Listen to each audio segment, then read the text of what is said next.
Hey everyone, how's it going? First of all, hello to the hackers.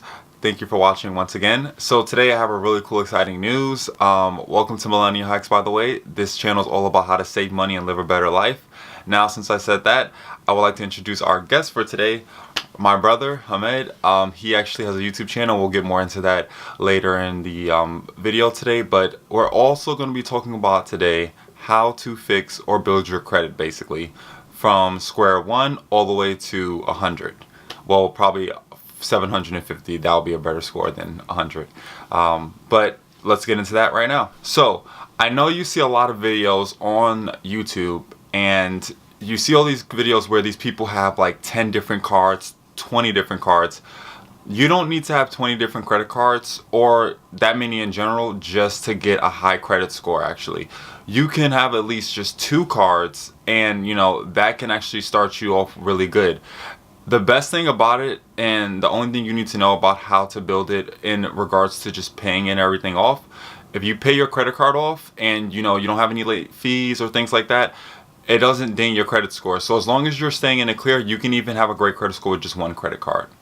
Now, since I said that, my brother would definitely like to chime in and talk about how to build your credit. How you doing, hackers? I am Mukarram's brother. My name is Hamed. I have a channel called Muslim Harlem 212, and today we're going to talk a little bit about finances. And what my brother was stating, that you do not need to have more than 10 credit cards in order to build your credit. You have people out there that might pretty much tell you that's what you need to do, but that's incorrect. Well, I won't say incorrect entirely, because you could definitely build your credit that way, but you do not need to have that many credit cards. I in particular started with 1 card, which was the Capital One Platinum card.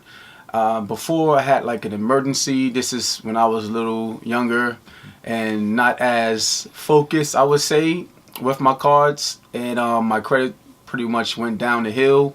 And I will not pretty much mention where I was at because it's kind of embarrassing. But anyway, I was able to get a Capital One credit card at first, and of course they started me off with $300 credit limit. So with that, I would just only spend 25 to 30% of the card, usually for like Metro cards or any other kind of bill. I would use that because I had the money to pay it back. And once in a while, I would pretty much use almost the whole credit limit, but then I will pay it right off. I'll pay it off right away. So then I noticed that my credit wasn't really jumping up, so then I started doing a little bit more research, and I found out, hey, it's about money, right? So the credit company, they want to charge you the interest, and when they charge you the interest, they're making some money off of you. They will report that you are paying your credit card. So I said, let me do this for at least 3 months. I would just pay a little bit, the minimum, a little bit over the minimum. They will collect a little interest on that, and then I'll pay off everything. And I did that for a couple of months, and I noticed that my score started to go up.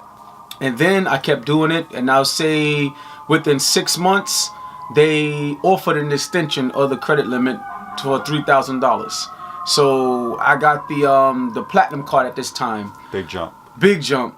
So I was like, okay, cool. So now it's $3,300. So I applied the same rules, the 25, 30%. And when I started doing that, I noticed that my score would jump up numbers like 30, 40, 50, going up as far as like point wise. So then I was like, okay, cool. So at this time, my credit card, my score was like around 630, I believe, around that much. So I was like, okay, this is cool. So then it started going up again. So then I kept doing the same thing over and over and over again with 1 credit card. And then probably in like 9 to 10 months, still with the credit limit, I noticed my score went to 700. So I was like, oh wow, 700, this is cool. Never ever thought about 700 because of the history and everything, right? So I would say 3 months after that, it went up again. Wow. And I was like, okay, this is really cool. So now I was at 720. So I said, this is really cool. So then I said, let me start researching a little bit more about this. So around this time, I was helping a friend of mine's, with this credit, that's giving him a lot of information from the information that I received from other people. Now that I'm more so into it now, and I learned about what they call trade lines or authorized users, and the likes of that. And I was like, okay, cool. And I checked out a place where I can get premium credit for, like, if I pay X amount of dollars, let's say like $3,000, I can get on a premium card with a credit limit like 25,000. So for me, I'm like, well, hey, I can leverage that, right? I can put $3,000 down and I can get, onto a card as an authorized user. Card limits like 25,000. But I didn't do it at the time.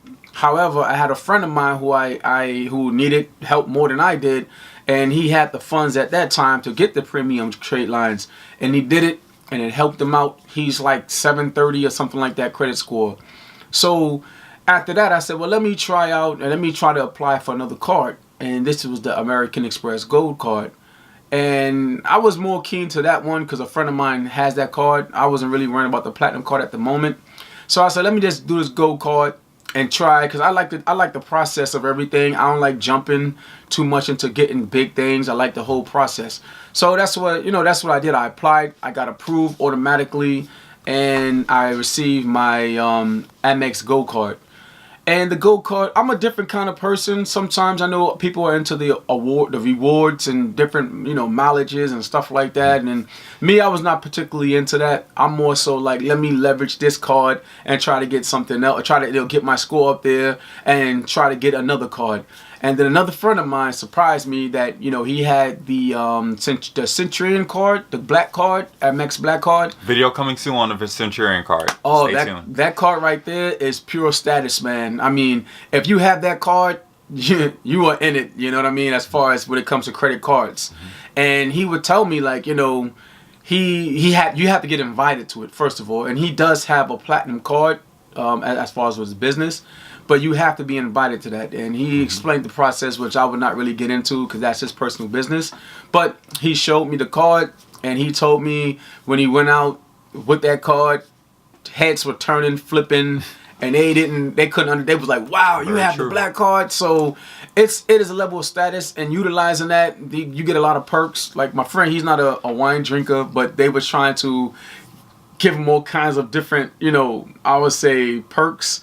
You can have this, you can get this wine for free, yada, yada, yada. So he told me with that card that you can actually even buy a building. That's what he was telling me. But anywho, that's a different story.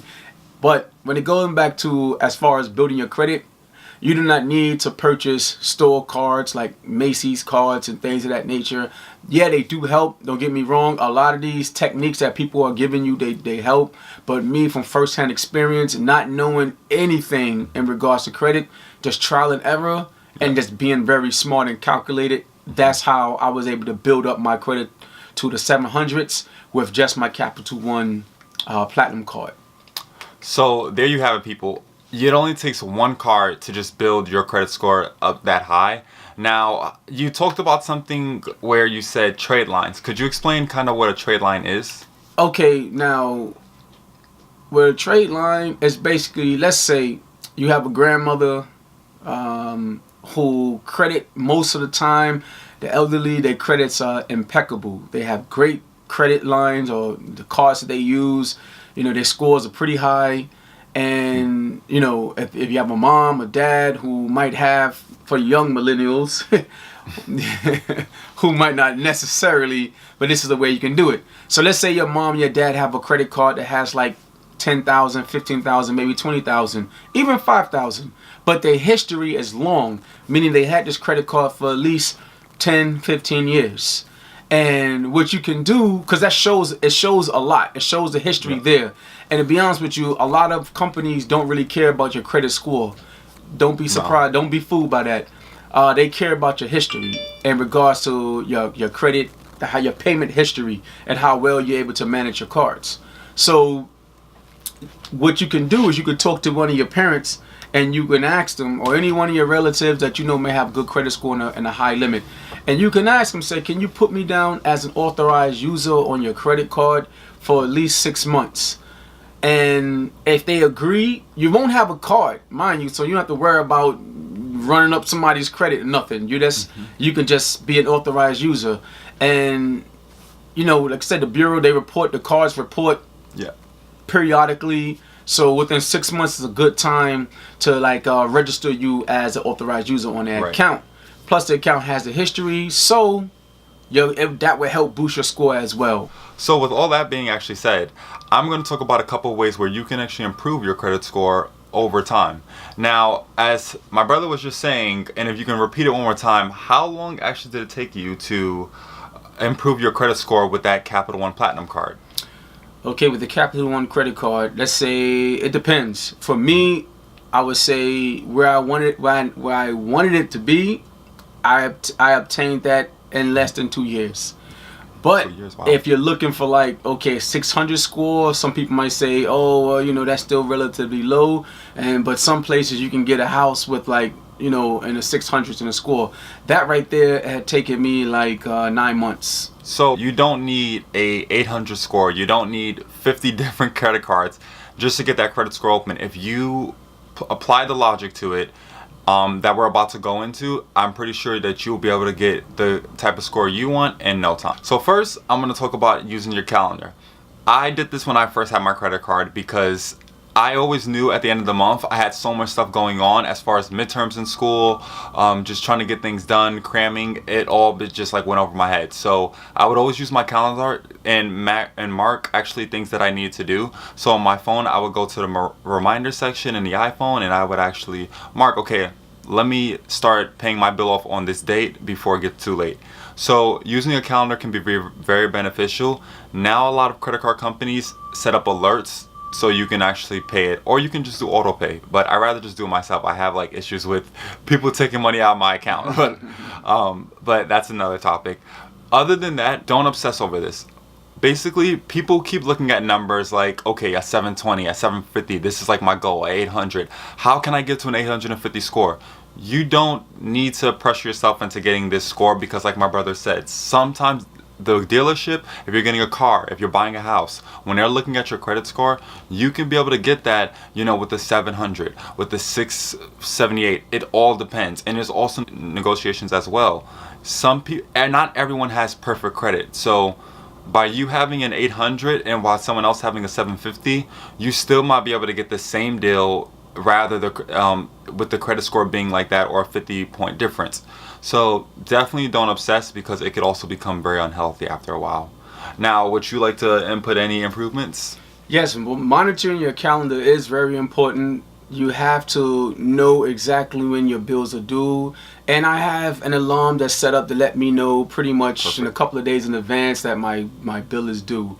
Now, my bill is due pretty much in the beginning of the month, around the 8th, so I already know.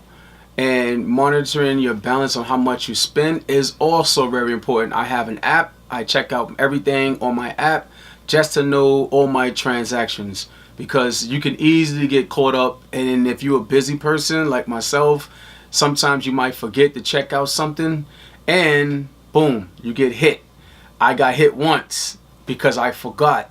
And it was I guess I can't remember exactly what it was, but it was a period of time where I was extremely busy, and this was on my Amex, and I kind of regret it to this day. I got hit because I forgot. I paid the next day instead of the day of, and I called in and let them know, etc., etc., etc.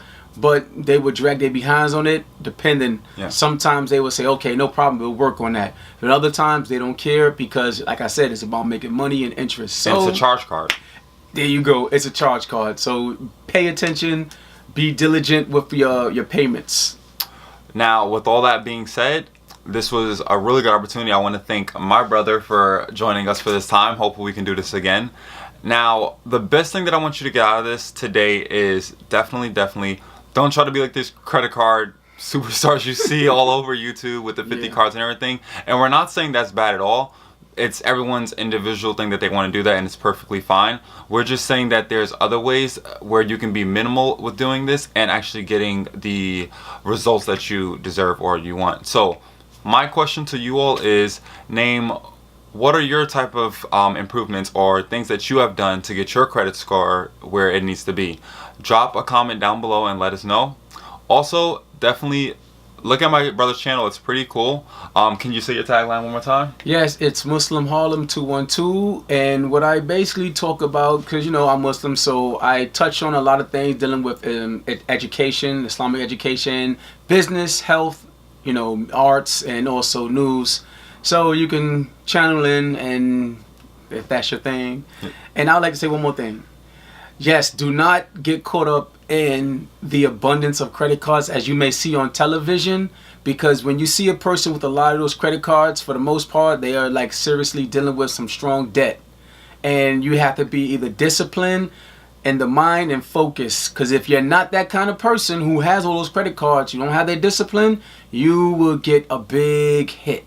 So be careful. Speaking of debt, people, debt is actually good sometimes. So for example, another good thing is when you want to build your credit score up, I have a student loan that I'm working on right now, and I have the option availability right now in my life that I can just pay it all off with the money I have saved up, or I can just keep paying it over time. I'm going to choose to pay that over time, because when I am paying it over time, I'm actually, every month when I pay it, my credit score goes up automatically, because I have a debt that I'm paying, and I'm paying it every month on time. Now let's say if I just pay all of it off right now, my credit score is going to go up, but at the end of the day, it's going to take away all the history that I had of paying it. That's right. And then I'm not going to be able to have my credit score increase anymore. So hey, let me just drag my feet on paying the student loan and pay the minimal payment every month, and then have my credit score go up.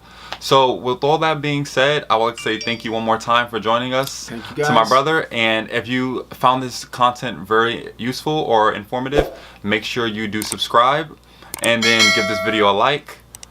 I will catch you, all you hackers, next time.